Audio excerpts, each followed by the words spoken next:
Yo, j'espère que tu vas bien. On est parti pour une nouvelle vidéo. Aujourd'hui, on va débloquer ton mental pour te faire atteindre des performances exceptionnelles. Alors pourquoi je voulais faire cette vidéo mental, déblocage mental? Parce que j'entendais énormément des athlètes parler de tout se passe dans la tête, la performance est dans la tête, le street c'est 80-90% dans la tête. Et je m'étais dit, putain, mais ils ont peut-être raison, tu vois. S'ils ont atteint ce niveau-là, c'est peut-être pas pour rien.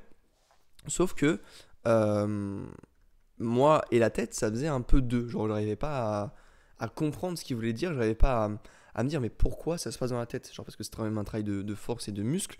Et j'avais trop du mal à comprendre ça. Et j'avais une petite histoire personnelle. C'était que moi, j'adorais tout ce qui était la théorie. L'entraînement, comment bien s'entraîner, comment gérer son volume, son intensité. Bref, je kiffe ça. Et c'est ce que je mets en place par exemple dans mes coachings, que genre j'ai pu te montrer dans ma dernière vidéo avec Dorian, comment j'ai fait pour que Dorian explose son niveau.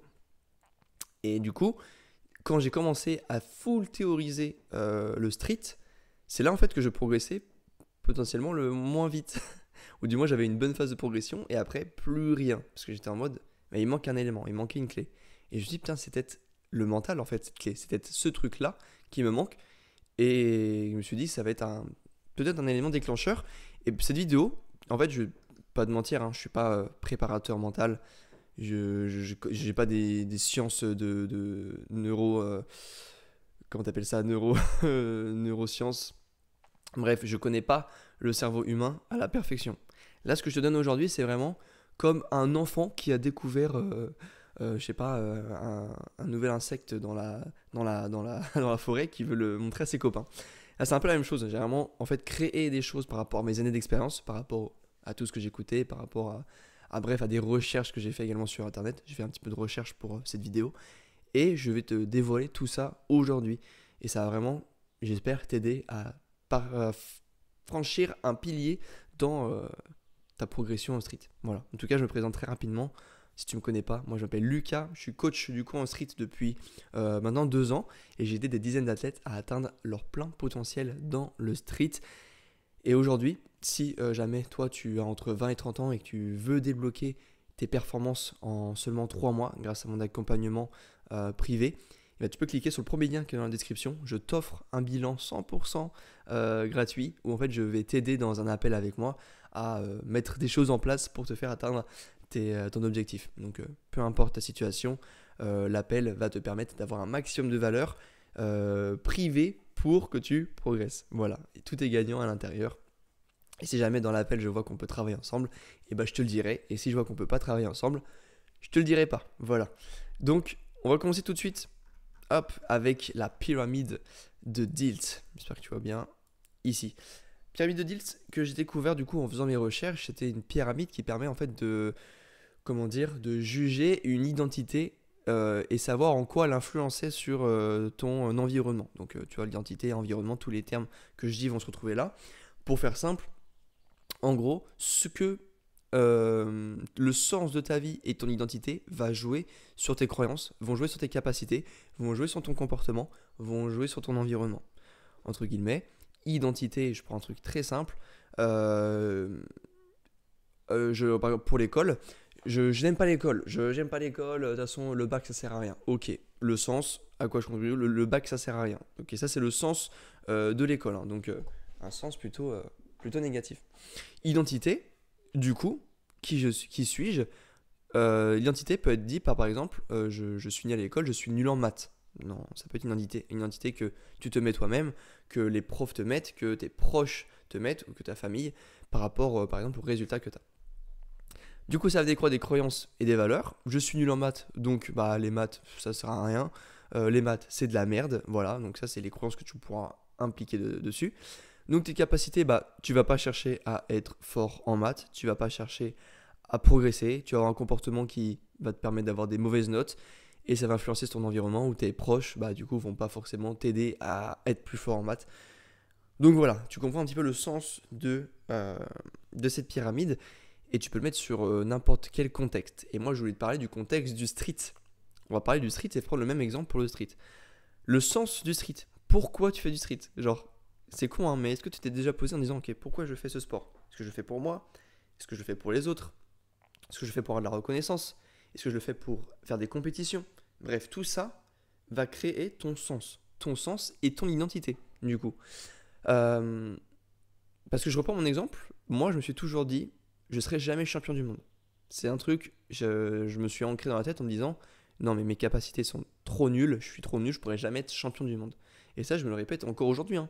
Encore aujourd'hui je sais que je pourrais pas sacrifier beaucoup de mon temps pour être champion du monde. C'est pas, je pourrais pas le mettre en priorité pour changer ma vie. L'équilibre serait plus bon. Donc mon sens c'est que je ne pourrais pas être champion du monde. Ok, donc mon autre sens la raison pour laquelle je fais du street a un autre sens. Donc identité, je ne serai pas champion du monde. Donc croyance, valeur, je ne pratiquerai pas le street comme un champion du monde. Mes capacités et comportements, je ne ferai pas du street comme un champion du monde. Mon environnement, je n'aurai pas du coup des proches ou des copains athlètes qui seraient aptes à me faire devenir champion du monde. Maintenant, si mon identité, elle change, si j'ai vraiment l'envie d'être champion du monde, alors là, toutes mes capacités, mes comportements, mon environnement va se modifier en fonction de ce que je dis, ce que je fais. Pour te faire comprendre que l'identité, tu peux également l'associer à tes figures. Quelle place tu mets ta figure dans ton entraînement? Par exemple, je prends l'exemple de la full planche qui est une figure emblématique. Ok, la full planche, c'est ton objectif de fou. Tu te dis, ok, une fois que j'y arrive, ça va être un truc de malade. Je vais être trop heureux, je vais atteindre mon objectif de street. Je serai refait. Ok, tu places où la full planche dans une échelle de difficulté? Tu la places au max. Donc tu mets en tant qu'identité, c'est le max du max. C'est la figure la plus dure du street. Ok, donc tu as la croyance et les valeurs que ta full planche est très très dure. Ok, tu as les capacités qui vont du coup être modifiées par rapport à ça. Comment faire? Ça va être bien plus long. Ça va être long d'avoir cette full planche. Ça va être long d'y arriver. Ça va prendre des années. Ah, trust de process, tu vois.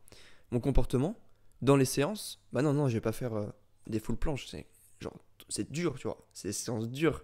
Je vais pas m'amuser à faire des full planches à l'élastique alors que demain j'ai d'autres séances, tu vois. Ça va changer ton comportement et ton environnement. Tu vas avoir des gens autour de toi qui vont être influencés par ce que tu dis.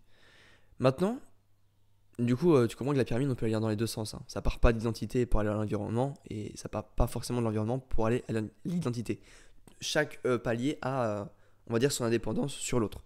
Mais chaque pilier se complémente. Parce que si tu es entouré de personnes qui ont la full planche et qui disent mais mec, c'est beaucoup trop simple, t'as juste à faire ça, ok, bah ça va changer ton comportement, tes capacités, tes croyances, et en fait tu vas devenir une personne qui va avoir ta full planche et qui va dire, on fait de la full planche, c'est pas si dur que ça. Et c'est ça que tu vas devoir faire en travail, surtout si tu t'entraînes seul. Et ça, c'est un point que j'ai envie de te dire. L'environnement va avoir un gros impact sur ton évolution en street. Entre les gars qui s'entraînent en groupe dans les parcs avec des gens hyper forts, bah, ils vont progresser bien plus que toi qui t'entraînes dans une petite ville avec plus de vaches que d'habitants et tout seul. Donc ça, retiens bien cette pyramide, ça que ce soit dans le street ou dans la vie de tous les jours, que ce soit également pour des projets pro, pour ton entreprise, je sais pas, et bah c'est hyper intéressant à revoir et à relire. Voilà. Maintenant, je vais te parler d'un petit graphique que j'ai fait, que j'ai réfléchi avec ma petite tête, et je me suis dit ça serait intéressant d'en parler. Justement, c'est que ces croyances limitantes que tu as ici vont jouer sur tes capacités qu'on a vues sur la pyramide. Tes capacités, c'est ce que tu peux réellement faire, les capacités qui vont augmenter au fur et à mesure quand tu t'entraînes. Normal. Tu mets un stress à ton corps progresse, tu progresses. Tes croyances limitantes, elles sont en rouge. Là, le truc, il est bien épais, tu vois, c'est bien solide.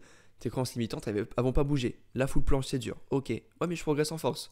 Ouais, mais la full planche, ça reste hyper dur. Ouais, mais je progresse en force. Ouais, mais la full planche, ça reste hyper dur. Et en fait, tu restes malheureusement ton petit bonhomme dans tes croyances limitantes. Alors que tes capacités augmentent. Genre, factuellement, tu as plus de force. Factuellement, tu prends plus de muscles. Tu as plus d'hypertrophie. Et c'est frustrant.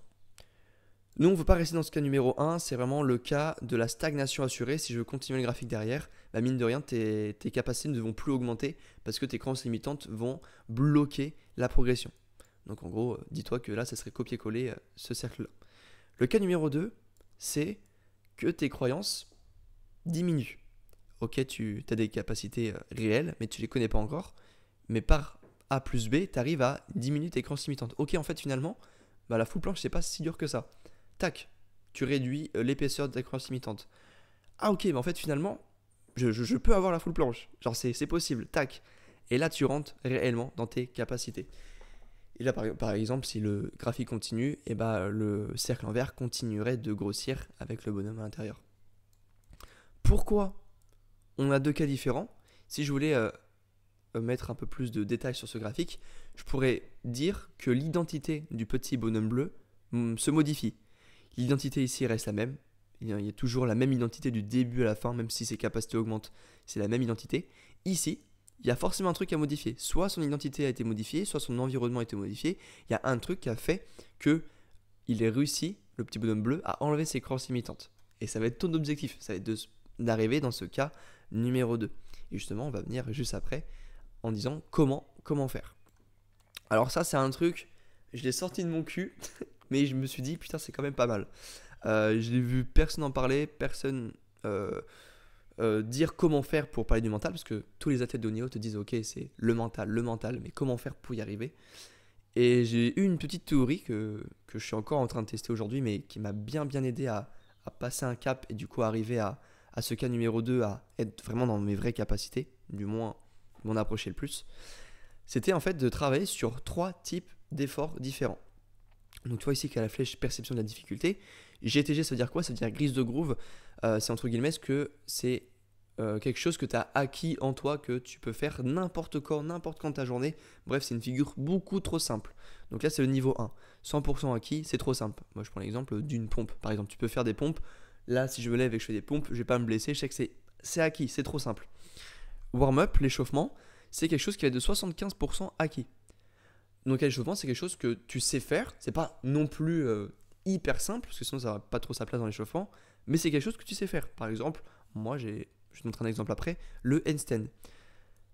Et après, il y a ta séance, ce que tu vas faire pour entraîner ton objectif. Donc j'ai mis 50% acquis, mais c'est un chiffre lambda, hein, ça peut être 20%, 25%, 30%, bref, quelque chose que tu es en cours d'acquisition.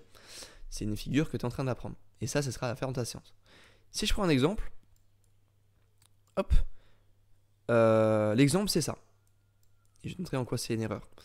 Du coup, comme je t'ai dit, les pompes c'est trop facile, je peux en faire tous les jours, je peux en faire quand je veux, c'est trop simple. Le handstand, je peux le faire à l'échauffement, c'est beaucoup trop facile. Ce que je fais dans la séance, c'est les handstand push-up. L'objectif, du coup de ma théorie que je t'ai pas dit, l'objectif c'est de faire passer tes exercices dans la case d'à côté. C'est de faire passer ce que tu fais dans tes séances dans l'échauffement. C'est de faire passer ce que tu fais à l'échauffement dans le grise de groove. L'objectif, c'est que toutes tes figures finissent dans cette case grise de groove. Finissent dans une case de « Ok, c'est tellement facile que je peux le faire maintenant. Tu me le demandes de le faire, je peux le faire. » Et c'est en ça que cette méthode est super intéressante. Et c'est en ça que je la fais actuellement. C'est pas pour avoir forcément plus de volume ou plus de choses. C'est pour me dire « Ok, ce mouvement, cette figure, c'est acquis, c'est en moi. » Ça me permet d'enlever cette croyance limitante de « Putain, cette figure, elle est un peu dure. » Non, cette figure, je sais la faire. Elle est trop facile. Tac, je peux la faire là. Pareil pour l'échauffement. Par exemple, on va prendre sur l'erreur numéro 1. Je vais prendre mon cas personnel, ma petite histoire. Et la raison pour laquelle j'ai énormément stagné sur les handstand push-up. Les handstand push-up, pour moi, c'était une figure emblématique. C'était vraiment une figure incroyable. J'ai trop envie de la voir. C'est dans le haut niveau des figures de street. Ok, mais je l'entraîne. Donc je faisais ça, du coup des pompes c'était facile, le handstand c'était facile, et les handstand push-up c'était dans ma séance. J'en avais débloqué une seule, j'avais débloqué une handstand push-up. Donc là j'étais en mode putain, enfin tu vois, je me suis dit, tiens ça va me débloquer un truc mentalement, ça va être trop bien. Non, erreur. J'en ai débloqué une, et en fait c'était tellement dur à avoir que je me suis dit putain mais en fait c'est vrai que c'est dur comme figure. Mentalement je me suis dit mais les handstand push-up c'est vraiment très très dur. Donc si tu veux, j'ai toujours classé ces handstand push-up dans la séance et j'ai pris énormément de temps à les faire passer dans l'échauffement. Alors qu'à un moment je pouvais, à un moment j'avais tellement tellement pris en force que je pouvais augmenter mon échauffement. Et je te dis pas par exemple de mettre des handstand push-up en échauffement, je te parle par exemple de faire des pike push-up, des handstand push-up ventre au mur, bref de mettre quelque chose de beaucoup plus dur qu'un simple handstand. Et c'était mon erreur. Mon erreur, ça avait été de trop laisser les handstand push-up trop haut dans ma tête, trop haut dans la hiérarchie des figures, alors que j'aurais pu très bien placer un exercice directement en warm-up pour me dire non mais regarde, tu fais un échauffement, ça veut dire que c'est hyper simple. Et passer le handstand en GTG par exemple. Donc ça c'est ma grosse erreur. L'objectif, du coup, comme je te l'ai dit, c'est d'avoir une même égalité entre ce que tu fais à l'échauffement et le GTG, et pour avoir le moins de distance possible entre ce que tu fais dans ta séance et ce que tu voudrais faire à l'échauffement. Donc c'est de faire passer un exercice spécifique à tes handstand push-up dans l'échauffement, que ce soit comme je te dis des pikes, des handstand push-up ventre mur, pour te dire ok, l'échauffement c'est maîtrisé, tu vois, genre cette figure trop simple, vraiment trop simple. En fait c'est de faire passer la difficulté de plus en plus basse. Et je peux prendre un exemple avec la full planche. La full planche, tu pourrais le placer encore plus haut. Et du coup, tes handstand push-up, tu les places en échauffement. Et du coup, en fait, tout descend petit à petit. En gros, ça serait 3 niveaux. Tu as niveau 1, c'est le GTG. Niveau 2, c'est l'échauffement. Niveau 3, c'est la séance. Et l'objectif, c'est de tout faire passer niveau 1. Et voilà. Ça, c'est ma petite théorie, un petit truc qu'il faudrait que tu arrives à faire. Et pourquoi j'ai mis un petit bonhomme avec le mur? Parce que c'est dur, c'est très dur de faire passer ce que tu fais dans tes séances à ton échauffement. Et c'est ça en fait le vrai boulot que tu as à faire, ou le vrai boulot que je fais en tant que coach, c'est de dire non mais regarde, là t'es 10 kilos en traction, c'est trop simple, tu te rends compte ou quoi? Et en fait lui il avait tellement placé ce niveau de 10 kilos lesté tellement haut qu'il se dit non je peux pas faire un truc à l'échauffement similaire. Alors que si, il peut. Donc aussi dis-toi que ce GTG il est très intéressant pour à la fois créer du volume, parce que c'est une méthode très très intéressante en force, surtout qu'en street on peut le faire, on peut se permettre de faire des figures quand on veut dans sa journée, bien fait en tout cas, et ça permet également de te dire mentalement, putain j'y arrive, putain en fait cette figure c'est trop simple, et c'est un peu l'objectif du street, hein. Moi je le vois comme ça, si jamais j'ai une full planche, j'aimerais dans ma vie pouvoir faire cette full planche quand je le veux. Un mec il me demande dans la rue de faire une full planche, je la fais, tu vois, je vais pas être là en mode non, petit warm-up, attends, je vais m'échauffer les poignets. Laisse-moi un petit peu de temps. J'ai pas mes élastiques avec moi. Non, je préfère rentrer cette full planche ici. Et si j'arrive à rentrer la full planche dans cette catégorie, mais après tu peux aller chercher des trucs bien plus avancés, tu vois. La one arm planche, la maltaise, tout ça. L'échauffement, c'est vraiment la transition entre quelque chose de parfaitement maîtrisé et la figure en cours d'apprentissage. Tu l'as vu ici, l'échauffement c'est l'entre-deux de ça. Et ça, faut le comprendre. C'est pour ça que l'échauffement, les amis, on va arriver sur un gros point où je suis sûr que 90% d'entre vous n'y ont même pas pensé, c'est qu'on va devoir amener une surcharge progressive à l'échauffement. Donc tu l'as compris, ici, si on veut vraiment faire la chose intelligemment, cette case numéro 2, elle va tout le temps modifier. Donc l'erreur à ne pas faire, c'est d'avoir un échauffement constant. Le 1er janvier, c'est un échauffement. Le 1er avril, c'est le même échauffement. 1er juillet, 1er octobre, c'est le même échauffement du début à la fin. Et ça, c'est une grosse erreur parce que ton corps, en un an, il a pris en force. Ça veut dire que l'échauffement que tu lui faisais le 1er janvier, il aura plus du tout la même efficacité que ce que tu lui faisais le 1er octobre. En tout cas, je ne parle pas forcément d'exercice, mais plutôt également d'intensité. Parce que tu peux garder les mêmes exercices, les mêmes choses et tout, mais je te parle d'intensité de séance. Et si jamais tu veux monter l'intensité, ça va passer par modification des exercices, mais des exercices plus avancés, des figures beaucoup plus avancées. Donc, l'objectif de tes échauffements, tu l'as compris, c'est d'évoluer mois après mois. Donc là, je prends les trimestres par exemple, mais ça peut être mois après mois. Ton échauffement, 1er janvier, tu as un échauffement numéro 1. 1er avril, il est plus dur. 1er juillet, il est plus dur. 1er octobre, il est plus dur. Et ça reste encore toute la vie. C'est un échauffement progressif.